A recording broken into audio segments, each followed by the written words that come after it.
Tattoos are very controversial, I'm sure. So we have so many stories behind them. But then today we're going to talk about them from a medical perspective. Maybe you're planning to have one. Yeah, maybe you already have one and you're planning to add more. It's good to have some information before you even proceed. For those who are green in this area, how tattooing works is you have a machine that has some needles and ink, and it will pierce through your skin and deposit that ink in your skin. Basically, that's what usually happens. Now, the reason why that usually stay for long, we are going to discuss that in a few. Now, we have two layers of skin. Okay, not skins, one. We have skin. We have two layers of skin.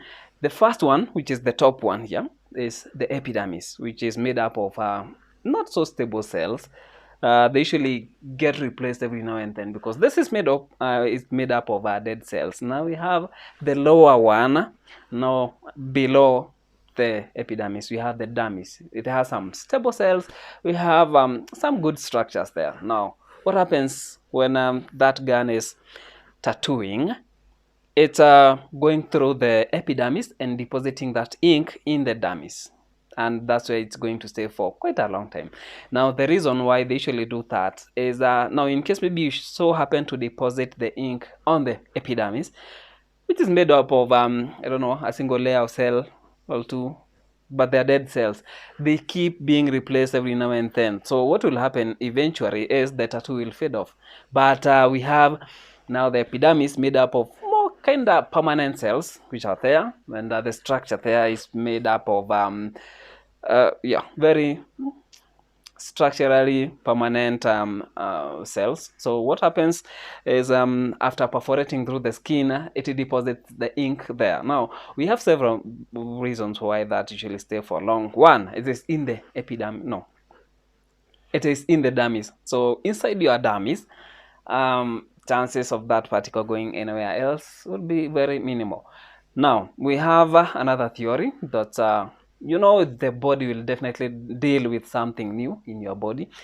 In case you have something foreign, you have something we call immunity. Now that immunity has cells that will come and try to fight out, because anything foreign will be treated like a pathogen in your body. So that ink is it's a particle. We have those ink particles. They are deposited inside your skin, and we have things we call macrophages. A macrophage is something, it's a group of cells. We usually call them APC, antigen presenting cells, and it has some other also functions, like one of them being engulfing. That is killing anything that's coming into the body, so like bacteria.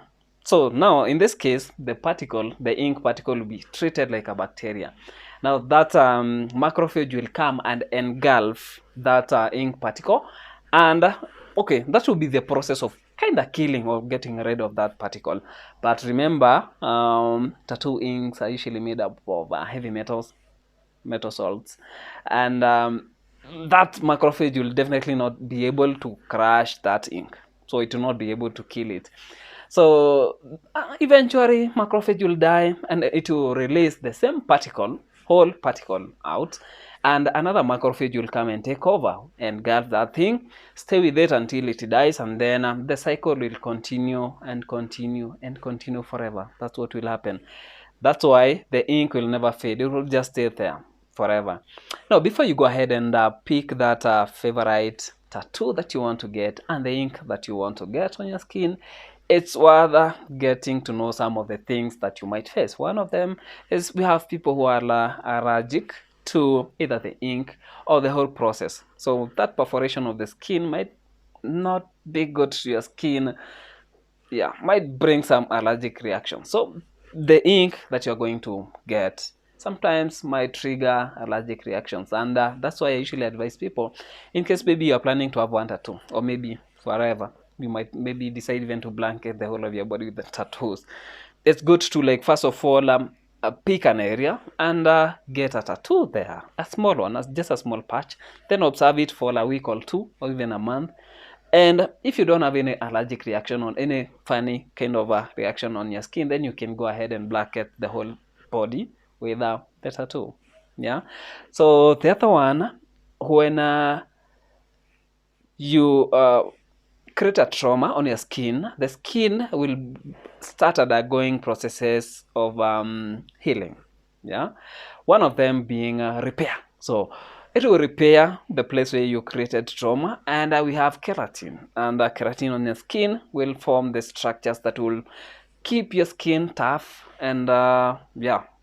So sometimes the skin might be able, or not might be able, sometimes the skin will actually produce more keratin than required, and that will cause something we call keloids. I'm going to show like that one. Maybe you're going to see it there. So yeah, you might have some very ugly scars on your skin because it tried to repair the skin itself, and yeah, failed, or maybe it overdid. Yeah, that's one of the thing. Now, when you go to, or if you're planning to donate blood, it's usually very hard for you to be allowed to donate if you've had a tattoo within a span of 12 months. That's 1 year. So we have this regulation in so many countries, and I think, yeah, not even I think, in Kenya you're not supposed to like donate. One of the reason that okay, we have several others, but this is, sometimes usually have infections which are transmitted through that tattooing process. One of them being hepatitis, very dangerous, and yeah, so that's why it's very, very essential for you to first of all stay away from donating blood all the way to a year plus for you to be at least be sure that you're good. Yes, so we have one very unique one usually happen in case maybe you're going for an MRI. This is magnetic resonance imaging. The machine usually has very strong magnets, very strong. So sometimes when you are getting imaged and you have tattoos, you might feel some either pain or burning sensation or some tingling sensation of on your skin, because remember the tattoo is made up of those heavy metals, and the magnet, which is the strongest in the world, I presume it's one of the strongest, from the MRI machine will try to kind of pick those out, and that's why you're going to feel some pain or some tingling sensation. Yeah, and sometimes it goes to a point where when you're imaging, because you know imaging, medical imaging is very, very vital, like it's a precise work. Sometimes you might get a distortion or interference in the MRI images, and yeah, they might deem the image unusable. Yeah, so others are just normal ones, like not a normal, yeah, the abnormal ones. Like for example, you might find yourself with an infection after the tattooing. One, from the unsafe practices. If the person was not competent when it comes to sterilization of the area, the machine, and whatever is being used to tattoo you, yeah, that might cause some infection. Or maybe, yeah, the whole process was sterile and nothing was introduced to your body. Remember, you have trauma, and one of the barriers that you have on the skin is the dead part of the skin, which is the surface. Your skin will protect your body any day, any night. And in case maybe you break that barrier, you are going to get an infection if you're not going to take care of that area until it's completely healed. Yeah. So you have needle pricks, like the tattoo artist might be, yeah, the unsafe practices again. Do you know, it's very, very, very easy to catch hepatitis from bodily fluids like blood. And you remember, when you're being tattooed, blood will be there, definitely.